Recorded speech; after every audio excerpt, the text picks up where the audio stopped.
Começamos agora mais um Visão Técnica, sexta-feira, dia 12 de maio. Hoje eu recebo o analista técnico da Clear Corretora, Rafael Figueiredo. Um dia bem otimista no mercado, a gente viu uma forte alta do Ibovespa, voltando ao patamar de 68 mil pontos. Uma alta bem expressiva de Petrobras, pessoal animado com o balanço do primeiro trimestre.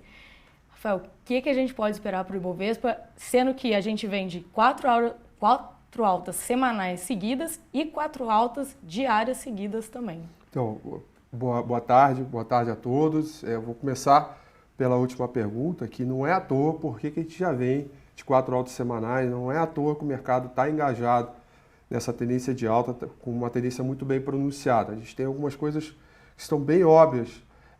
Uma que é uma questão que ainda vai desenrolar por mais tempo, que é a reforma da Previdência, que ela avançou, passou os destaques, passou também e vai para o plenário agora para votação. Isso deixa o mercado um pouco mais confortável e aí as pessoas começam a assumir preço, assumir risco e a bolsa sobe.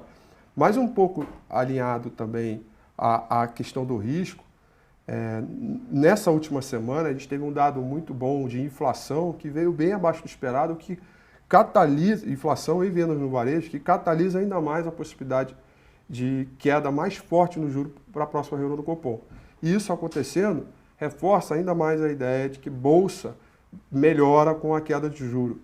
Então não é à toa que o mercado está bem configurado. A gente está pouco menos ali de 5, 6 mil pontos da marca histórica do índice Bovespa, mas os sinais da economia não são sólidos ainda, mas de qualquer maneira o mercado está indo muito na frente. Então, concluindo, juro para baixo, o câmbio controlado, inflação totalmente sem qualquer preocupação, os investidores começam a tomar risco.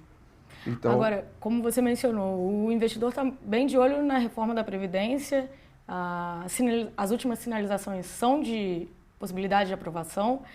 Agora, esse cenário de uma possibilidade de aprovação, isso já está incorporado no preço? Quanto que disso já está no preço?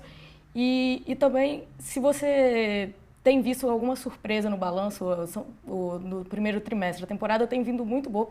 Hoje foi Petrobras reagindo ao balanço divulgado ontem, varejistas também impressionando. Se essa surpresa com o balanço do primeiro trimestre ainda pode também trazer um gás a mais.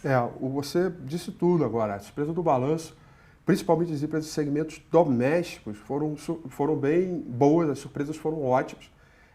O setor de e-com, que é o setor de consumo e varejo ali, eles andaram com uma violência só, eles vêm registrando, acho que é a 6ª alta seguida semanal, mostrando que boa parte é corporativa, boa parte é um pouco da redução do juro, é a aposta da melhora do segmento doméstico, ou seja, da atividade econômica para o segundo semestre.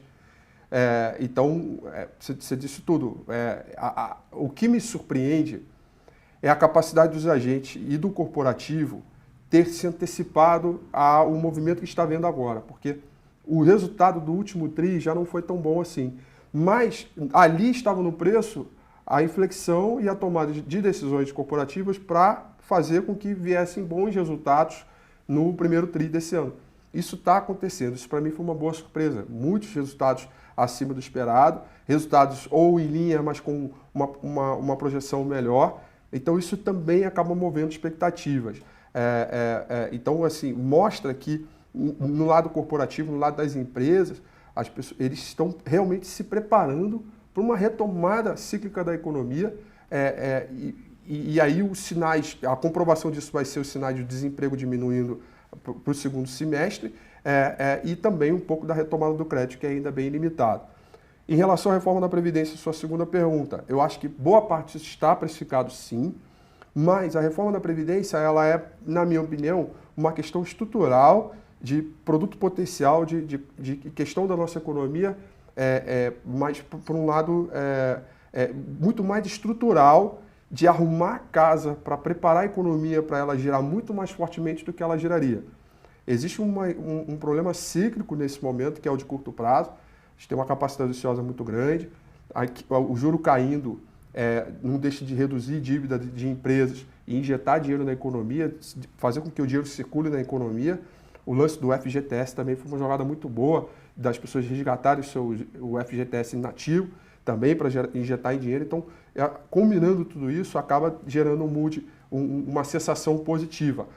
Eu acho que boa parte da reforma está precificada, porque o mercado está sempre um passo à frente, então se está subindo tem um pouco disso, mas o primeiro passo no plenário é sempre uma grande dúvida. A política se decide até o 45 do segundo tempo, então eu não diria que está totalmente não, pelo menos até lá, o horário de começar a votação no plenário da Câmara, tudo pode acontecer, a gente vai ter algumas reviravoltas, mas pela configuração e volatilidade, que é nível de estresse no mercado, que estão agora, não tem como a gente apostar no mercado de queda. Pode até ficar neutro aqui, mas queda não, ou no mais para cima para testar os 70 mil.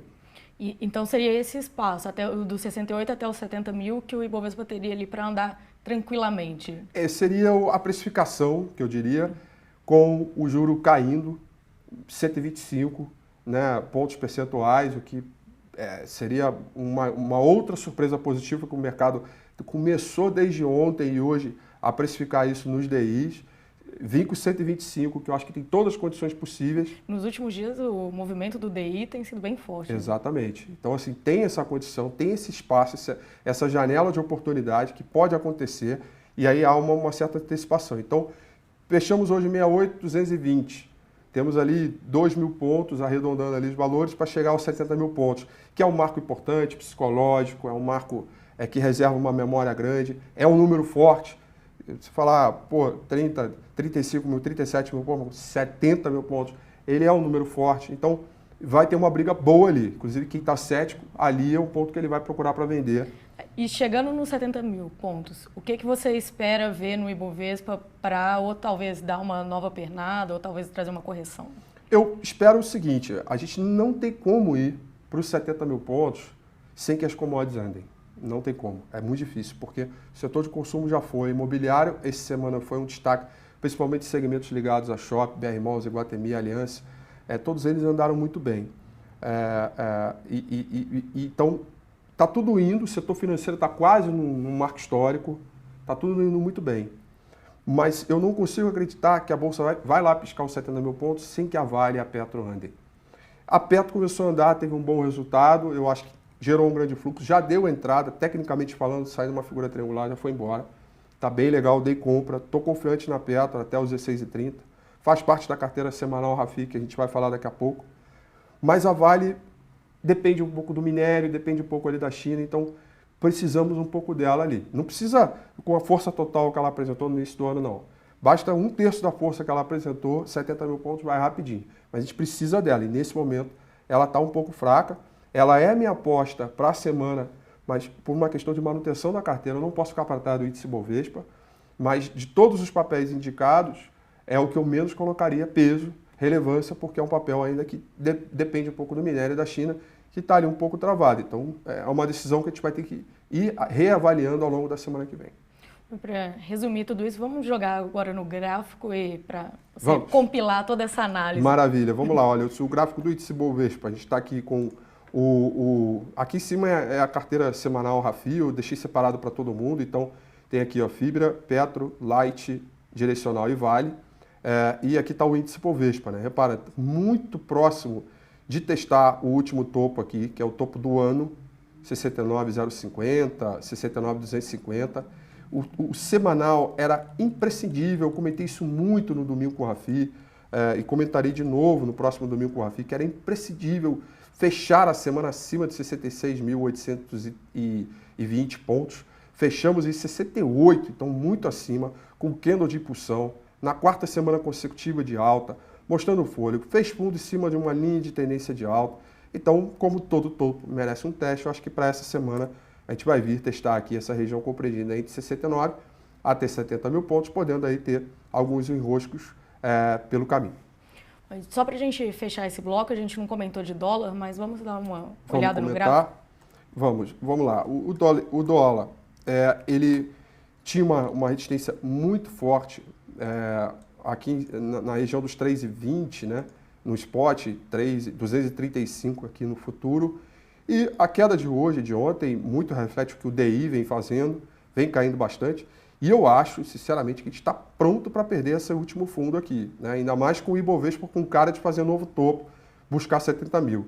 E se a gente romper essa região de suporte aqui, a gente tem caminho para ir lá para os 3 mil pontos, até abaixo disso.